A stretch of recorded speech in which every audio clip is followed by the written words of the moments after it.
Script documentation.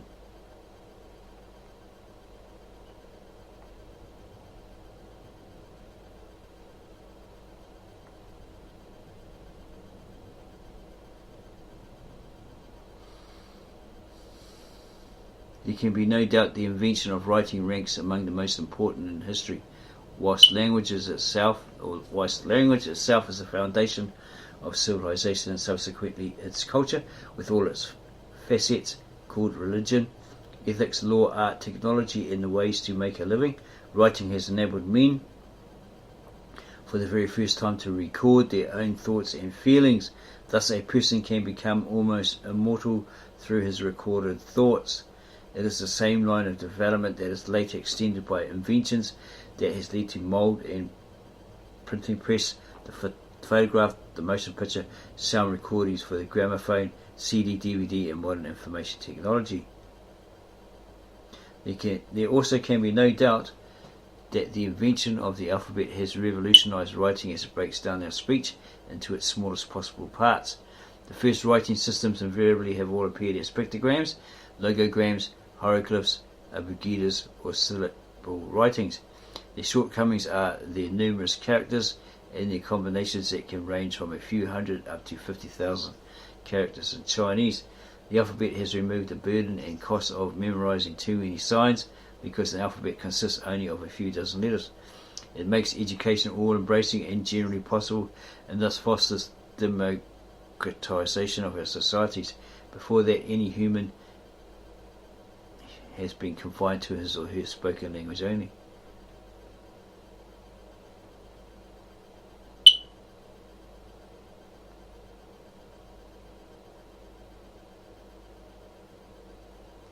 It is language that makes a person. It is language that makes a civilization. It is a particular language that makes a human tick. This is the very reason why the particular language of an author is considered almost sacred and translations are usually vilified. Long time ago, old stories or histories were conveyed from one generation to the next by the spoken words of the teacher. Those words had to be memorized by the learner, and so the learner grew into a teacher who repeated the same process. This is the basis of the oral tradition. However, human memorization capabilities lack consistency caused by limitations of biological nature. People who try to memorize the entire Bible have proven this fact. To take any scripture literal is therefore unhelpful. The written text always will differ from the original when a person is forced to write down all the memorized text, however well such a person has memorized a very large bulk of text like the Bible. Early Muslims used a trick to circumvent the difficulties of memorizing a text. They invented the Quran, the so-called recital, which was nothing less but a smart memorization notebook that recorded its Jewish origin as well as the thoughts and deeds of Muhammad. With only 65% of the size of the New Testament, the Quranic text is short and easier to memorize than the Bible. It contains almost no complete narrative but only short notes known as verses. Understanding the Quran is therefore extremely difficult. A person can only memorize the Quran well and understand it by reading the extra information which is recorded in the Sirah and the Hadith, the so-called Muhammadan traditions, which account for about 86% of the entire Islamic teaching. To produce any kind of text by hand, and this with the utmost consistency, is one of the most complex skills that humans can undertake.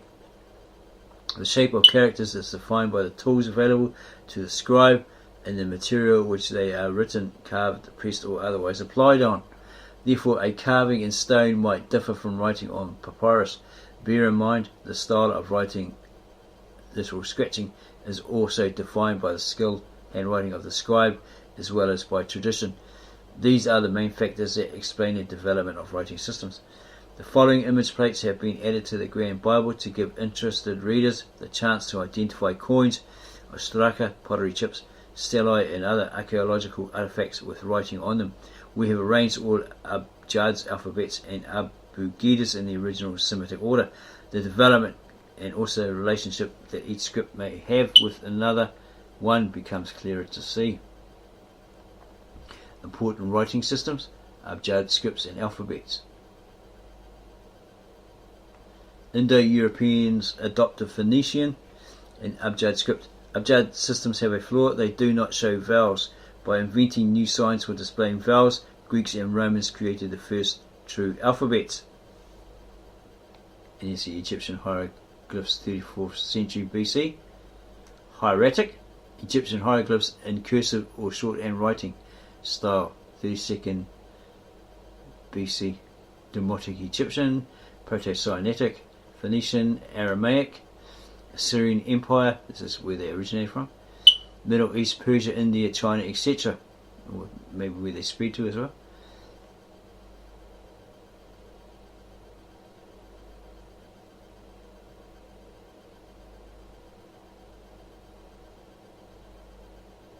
Nabatean, supposed to be the granddaddy of them all, grandparent language of the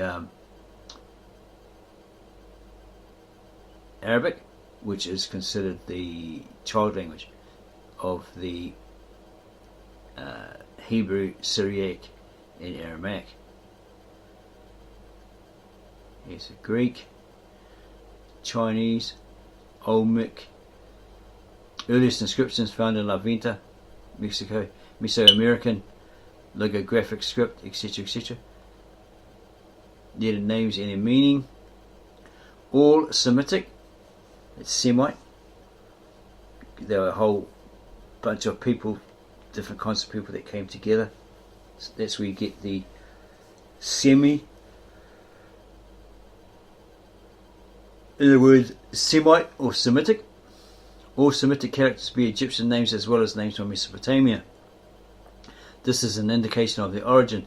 The Bible itself confirms its origin by stating that Abraham, which is likely to be a personified name for a tribe, came from Ur of the Chaldees, Hebrew Ur Kasidim, Genesis 11:28, 11:31, 15:7.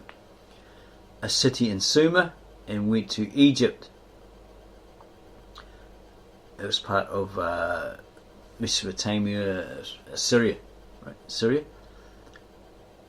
Moses, together with his Canaanite tribe, came from Avaris in Egypt. The name Mose in Egyptian for son, child, Semitic bin, bar, bin. The contemporary name Kasidim or Kashdim refers to the Aramaic-speaking Kashdu people who lived in Sumer from the 9th to 6th centuries BC. This indicates that the Torah was composed not before that time. Again, the contemporary names Kasidim or Kashdim refers to the Aramaic-speaking Kashdu people who lived in Sumer from the 9th to the 6th centuries BC. This indicates that the Torah was composed not before that time. The letters' names appear in scriptures without further explanations because when the texts were written, the meaning of those letter names were still well known. Some Quran verses, for example, begin with these names. Each name stands for either an important thing or of daily use or for a significant thought that could be connected to it.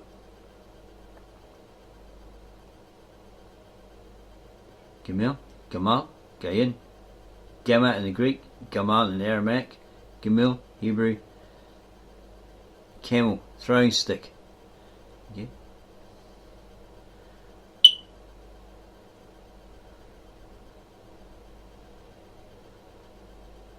Apparently the scripture,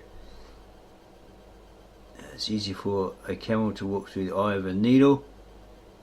Was it literally that in the Eastern thought, or the Aramaic, Syriac?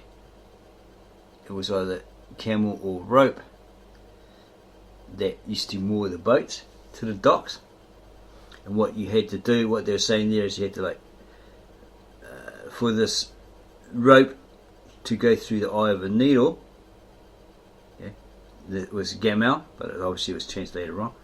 You had to unwind it all, right, which took ages, and then best put that single thread through that needle. There's Australian translator, researcher, etc.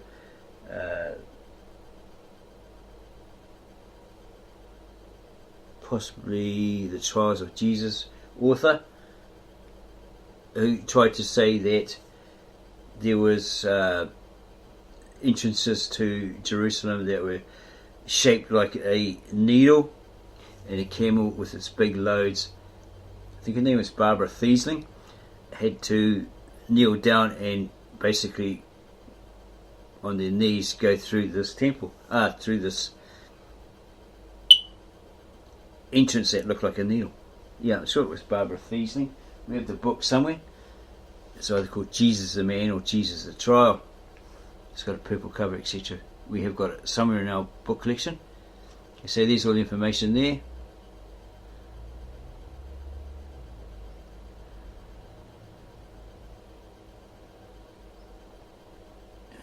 It's just Lord Hemfield's score identification chart.